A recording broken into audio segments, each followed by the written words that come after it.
മഴ എല്ലാവർക്കും ആസ്വദിക്കാൻ ഇഷ്ടമാണ്.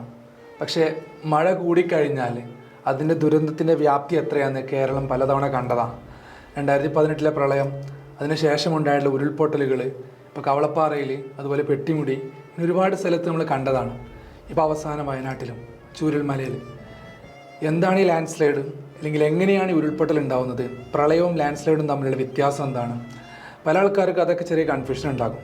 പ്രളയമാണോ സത്യത്തിൽ ലാൻഡ് സ്ലൈഡ് എന്ന് പറയുന്നത്? ഒരിക്കലുമല്ല. ഈ ലാൻഡ് സ്ലൈഡ്, ഉരുൾപൊട്ടൽ എന്ന് പറയുന്ന സംഭവം സാധാരണഗതിയിൽ ഉണ്ടാവുന്നതാണ്. എല്ലാ മലയോര മേഖലയിലും ഇതേ സംഭവം ഉണ്ടാവുന്നു, ഒരുപാട് അരുവികൾ ഒഴുകി പോകുന്നു, ഇങ്ങനെയൊക്കെ ഉണ്ടാവും. പക്ഷേ ഇതൊരു ജനവാസ മേഖലയിലാകുന്ന സമയത്താണ് അതൊരു ദുരന്തമായിട്ട് മാറുന്നത്. ഇതെങ്ങനെയാണ് ഉണ്ടാവുന്നത് വെച്ചാൽ, ഈ ഒരു അരുവി അല്ലെങ്കിൽ ഒരു സ്ട്രീം എന്ന് പറയുന്നത്, ഒരു പുഴ, ഇത് തുടങ്ങുന്നത്, ഉത്ഭവിക്കുന്നത് പർവ്വതങ്ങളിലാണ്, മൗണ്ടൈൻ്റെ മുകളിൽ നിന്നാണ്. അപ്പോൾ പർവ്വതങ്ങൾ, മൗണ്ടെയ്ൻസ് എന്ന് പറയുന്നത് വെള്ളം സ്റ്റോർ ചെയ്ത് വെക്കുന്ന ഒരു സംഭവമാണ്. വെള്ളം അതിനകത്തുണ്ടായിരിക്കും, സ്റ്റോർ ചെയ്ത് വെക്കും. Okay, natural sink of rain water ആണ്, ഗ്രൗണ്ട് വാട്ടർ സ്റ്റോർ ചെയ്ത് വെക്കുക ചെയ്യാം. പക്ഷേ ഹെവി റെയിൻഫാൾ ഉണ്ടാവുകയാണ്, നല്ല, ചിലപ്പോൾ അത് മേഘവിസ്ഫോടനമൊക്കെ ആയി മാറാം, ക്ലൗഡ് ബേസ്റ്റ് എന്ന് പറയും. പെട്ടെന്ന് മഴ കൂടുക, അല്ലെങ്കിൽ വിചാരിക്കാത്ത അളവിൽ മഴ പെട്ടെന്ന് എത്തിക്കഴിഞ്ഞാൽ അതിന് ക്ലൗഡ് ബേസ്റ്റ്, മേഘവിസ്ഫോടനം എന്നൊക്കെ പറയും.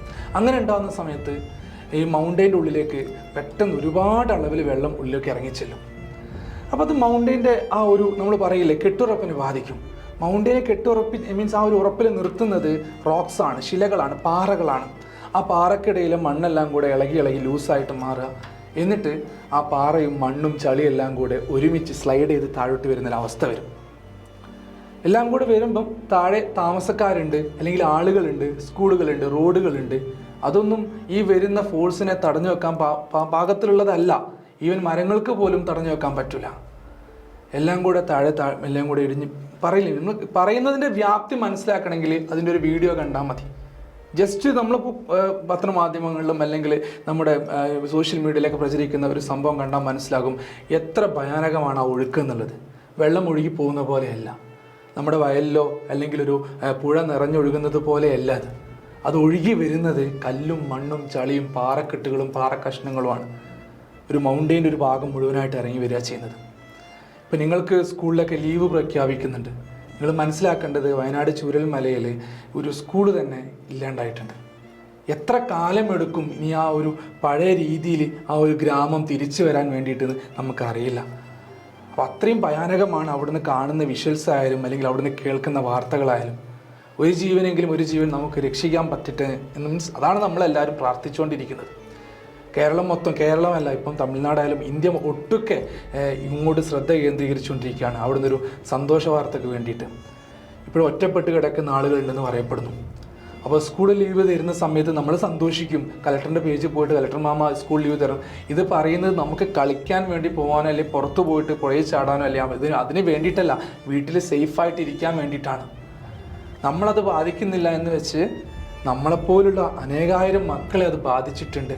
അവരുടെ വീട്ടുകാരെ ബാധിച്ചിട്ടുണ്ട്, അവരുടെ ഉറ്റവരെ ബാധിച്ചിട്ടുണ്ട്, അവർക്ക് സ്കൂൾ നഷ്ടപ്പെട്ടിട്ടുണ്ട്. അപ്പോൾ അതൊക്കെ നമ്മൾ ആലോചിക്കണം.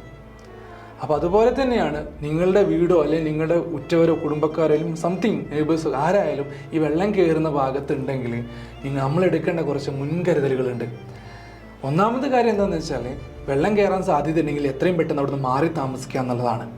നമുക്ക് വേണ്ടപ്പെട്ട ഡോക്യുമെൻറ്റ്സ്, നമുക്ക് വേണ്ടപ്പെട്ടത് എന്താണോ അത് മാത്രം എടുക്കുക. നമ്മൾ വേണ്ടപ്പെട്ടവരെയും കൂടെ കരുതാം.